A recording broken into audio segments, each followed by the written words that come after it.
Very good morning to all the dear students. आज की इस वीडियो में हम लोग पढ़ने जा रहे हैं classification of pronoun. Classification of pronoun Hindi में से कहा जाता है प्रोनाउन का वर्गीकरण, यानी प्रोनाउन के वर्गीकरण को हम पढ़ने जा रहे हैं। क्लासिफिकेशन ऑफ प्रोनाउन को पढ़ने जा रहे हैं।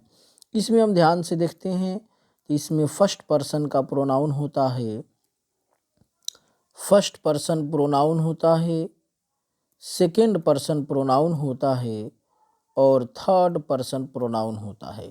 ये तीन तरह के प्रोनाउंस होते हैं। अगर आपने हमारे प्रोनाउन सीरीज के सभी वीडियोस को वन बाय वन करके एक एक करके क्रम से देखना है तो आप हमारे प्लेलिस्ट को विजिट करें, जिस प्लेलिस्ट का नाम ही है प्रोनाउन। चैनल पे जाएं, प्लेलिस्ट पे जाएं, उस प्लेलिस्ट का नाम है प्रोनाउन। वहाँ पे हर वीडियो क्रम से देखने को मिल जाता है। तो आइए इस वीडियो में आगे बढ़ते हैं। फर्स्ट पर्सन का प्रोनाउन, सेकंड पर्सन का प्रोनाउन और थर्ड पर्सन का प्रोनाउन हम किस प्रकार से पहचानेंगे, किस प्रकार से हम रिकॉग्नाइज करेंगे, कैसे हम ये समझेंगे कि कौन सा प्रोनाउन हमारा फर्स्ट पर्सन का है, कौन सा हमारा सेकंड पर्सन का है और कौन सा हमारा प्रोनाउन थर्ड पर्सन का है। इन चीज़ों को समझने का हम प्रयास करेंगे। सबसे पहले हम जानते हैं कि जब सेंटेंस को हम कहते हैं, बातों को बताते हैं, तो उसमें तीन तरह की चीज़ें आती हैं। पहला चीज़ ये आती है कि कोई ऐसा होता है जो बोलने वाला होता है, यानी स्पीकर, राइट। कोई ऐसा होता है जो बोलने वाला होता है, ठीक है। कोई बोलता है और कोई सुनता है, यही तो चीज़ें होती हैं भाई। कोई बोलता है, कोई सुनता है और किसी के बारे में बात हो रही होती है। तीन चीज़ें हमने लिखा है। कोई ऐसा होता है जो बोलने वाला होता है, कोई ऐसा होता है जो सुनने वाला होता है और कोई ऐसा होता है जिसके बारे में बातचीत होती है। तो जो बोलने वाला होता है वो फर्स्ट पर्सन का हो गया। अब आसानी हो गई, अब आसानी से आप इसको समझ जाएंगे, आपको दिक्कत नहीं होगी। जो बोलने वाला है वो फर्स्ट पर्सन का हो गया, जो सुनने वाला है वो सेकंड पर्सन का हो गया, यानी सेकंड पर्सन का प्रोनाउन हो गया। उसी प्रकार से जो आपका जिसके बारे में बातचीत की जा रही है वो थर्ड पर्सन प्रोनाउन हो गया। तो सबसे पहले जो पहचान है वो यही है कि जो बोलने वाला आदमी होता है वो फर्स्ट पर्सन का प्रोनाउन हो गया, जो सुनने वाला व्यक्ति होता है वो सेकंड पर्सन का प्रोनाउन हो गया और जिसके बारे में बात की जा रही होती है वो थर्ड पर्सन का प्रोनाउन हो गया। अब ध्यान से समझेंगे, जिसके बारे में बातचीत हो रही होती है वो उसमें दो चीज़ें प्रमुखता के साथ सामने आती हैं। जिसके बारे में बातचीत हो रही होती है उसमें दो चीज़ें बड़ी प्रमुखता के साथ सामने आती हैं। पहली चीज़ ये सामने आती है कि लिविंग थिंग के बारे में बातचीत हो रही होती है। अगर हम किसी के बारे में बोलेंगे तो वो आदमी जीवित भी तो जीवित होता है, राइट। और नॉन लिविंग थिंग्स के बारे में भी बात होती है। ऐसा थोड़ी ना होता है कि सिर्फ हम लिविंग थिंग्स के बारे में ही बात करें और जो व्यक्ति निर्जीव है, जो चीज़ें जिसके अंदर जान नहीं है उसके ऊपर बात नहीं। अगर हम रमेश के बारे में, सुरेश के बारे में या किसी आदमी के बारे में, पंछी के बारे में अगर बात कर रहे हैं तो ये सब लिविंग थिंग्स हैं। और अगर हम पहाड़ के बारे में बात कर रहे हैं, अगर हम बात कर रहे हैं ईंटों के बारे में, अगर हम बात कर रहे हैं स्थान के बारे में, अगर हम बात कर रहे हैं जगह और सिटी के बारे में, तो ये सब क्या है, नॉन लिविंग थिंग्स हैं। तो थर्ड पर्सन में हम जब भी बात करेंगे तो उसमें ध्यान से आप समझेंगे कि लिविंग थिंग्स की भी बात होगी और नॉन लिविंग थिंग्स की भी बात होगी, ये थर्ड पर्सन में। लेकिन जब हम सेकेंड पर्सन की बात करेंगे तो सेकेंड पर्सन में वो होता है जो सुनने वाला होता है, जो लिसेनर होता है, राइट, जो श्रोता होता है। अब आप बताइए, क्या कोई निर्जीव चीज़ सुन सकता है? क्या कोई ऐसा व्यक्ति, क्या कोई ऐसी चीज़ जो निर्जीव हो, जिसके अंदर जान नहीं हो, क्या वो सुन सकता है? नहीं सुन सकता है ना। तो सेकेंड पर्सन में जो लिसेनर होता है उसके बारे में बात होती है, यानी ये लिविंग होता है, राइट। उसी प्रकार से जब फर्स्ट पर्सन की हम बात करते हैं तो फर्स्ट पर्सन में कौन होता है? फर्स्ट पर्सन में आपका कौन होता है? स्पीकर होता है। फर्स्ट पर्सन में कौन होता है? स्पीकर होता है। तो आप हमेशा समझें और समझने का प्रयास करें।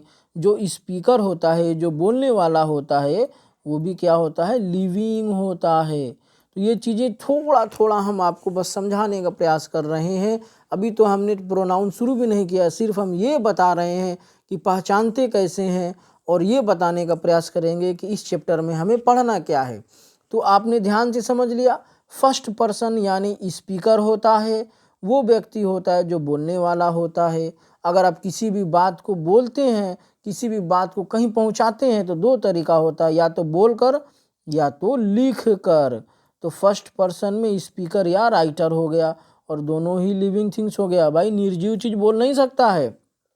उसी प्रकार से सेकेंड पर्सन में हमने आपको बताया है, सेकेंड पर्सन में ऐसा व्यक्ति होता है जो सुनने वाला होता है, और थर्ड पर्सन में ऐसा व्यक्ति होता है जिसके बारे में बात की जा रही होती है। तो जाहिर सी बात है, जब बात की जा रही होती है तो वो लिविंग भी हो सकता है और नॉन लिविंग भी हो सकता है। अब हम इसमें देखेंगे first person pronoun, second person pronoun और थर्ड पर्सन प्रोनाउन। और थर्ड पर्सन प्रोनाउन को हम देखेंगे, फर्स्ट पर्सन को देखेंगे, सेकेंड पर्सन को देखेंगे, और थर्ड पर्सन प्रोनाउन को हम लोग देखेंगे। तो फर्स्ट पर्सन में आपका आई होता है और वी होता है, सेकेंड पर्सन में आपका यू होता है, और थर्ड पर्सन में आपका ही होता है, शी होता है, इट होता है, और दे होता है। राइट।